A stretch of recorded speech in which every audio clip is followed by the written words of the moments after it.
Hi, I'm Mary, and welcome to the 2025 Customer Appreciation Picnic. I'm here in Winter Haven, Florida, where we're having a great time getting to know our customers. We have food, we have a speaker, and we have other vendors that have taken the time out of their day to come show us what they do every day. If you're interested in events like these, we offer them at all of our locations. You can find out where we'll be having events and what we'll be hosting on our social media. Please follow us. I am here with Mike Sadler, Bee Haven Honey Farm. Colby Sadler. Bill Kranick.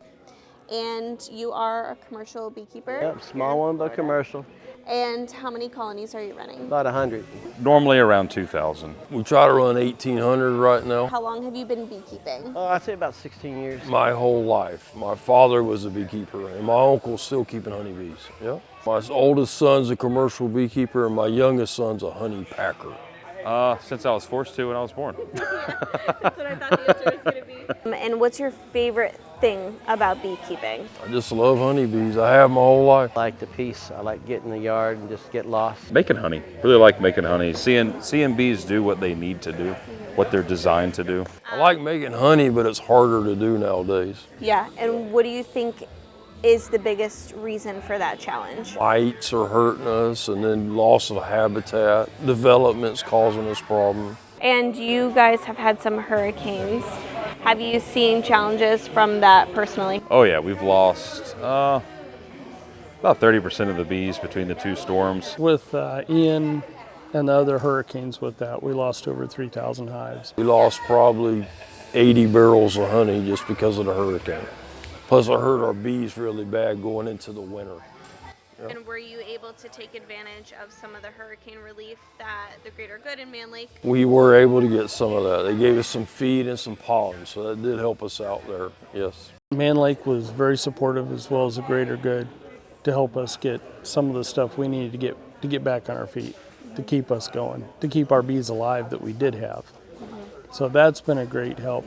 And then this last year, after we got built back up, we got hit again. And it's things that we can't really prevent because human life comes first. And when they do an evacuation order, if we're along the coast, which in September we're in the coast to get the Brazilian pepper honey and all, we can't get back out there to get the bees off the coastline. So we lost another 1,000 hives doing that. Greater Good and Mann Lake came together, as well as the FSBA and all, and has helped us get back to where we were prior to the storms. So as long as we can keep the parasites and the other viruses and stuff out, we'll be able to keep going. We actually had 3 hurricanes last year, but everyone forgets about the one in the summer. That actually drowned some bees too from high water. So last hurricane season and then going into this year, just a lot of stress on the bees. They were smaller because we had a drought after the hurricane. Hardly any pollen and nectar came in. Even though we supplemented, it's just the bees came out looking a lot smaller. So we had some higher winter losses because of that. And what was your total loss count? Around?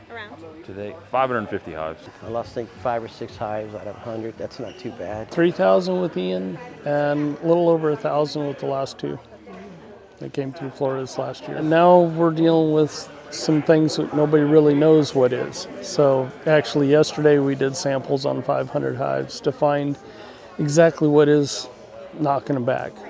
We have hives that have plenty of brood, plenty of honey, plenty of pollen, but all the brood is dead. So we're trying to figure out what's going on with that. Mite loads are down, not very many beetles. So there's something else going on out there. So we're trying to figure that out now. And what does coming back from something like that look like for you? Very difficult, extremely stressful. Everything in your life it's like being thrown into a blender, and you just got to figure out which piece to grab hold and keep working from. Yeah. So the only thing you can do is pray about it and turn to your family and your extended family, which is the beekeeping world. I mean, we're like a big family. And you find a lot of support? We do. I do. And that's the way all of us have been impacted by these hurricanes. That's how we've survived. What's the best advice you've been given as a beekeeper? That's a good question. Don't grow too big too fast. Pay attention to the bees. You're going to lose some bees. Be confident enough that you can fix it. Have that knowledge. It's a matter of, you might have in your mind what you want or think they need, or what the calendar might say, but going out and actually looking at them and figuring out what they need and give it to them when they need it. It's easier said than done. If it's raining on a Sunday and you want to be at home, sometimes you might have to go do something because it's going to benefit you down the road. It's going to benefit the bees too. What advice would you give to a new beekeeper or somebody looking to go the commercial route? Join a local club or somebody that has bees. Make sure you want to get into it, because it's going to be $1,000 if you get into it. You need basically 3 hives, because if you lose one, you want to boot it up, make 2 more. And see if you like it. If you like it, go into it. Probably need to work for somebody for 5 or 6 years to learn all the different aspects of it. It's hard to learn everything. Work for someone that is successful for at least a period of time to where you see the good years and you see the bad years, because if you just work for a short period of time, you're never going to see what they do, how they handle a situation. If it's, say it's a hurricane year or another crisis, you know, maybe a varroa mite issue that gets out of hand. Thank you to everybody who came out to our 2025 Florida Customer Appreciation Picnic. We had a really great time. We had a really great turnout. We had a lot of fun with our customers. We got to visit with a couple vendors, and we had a fantastic speaker, Billy Fussell, who took time out of his day to give a talk that was fantastic.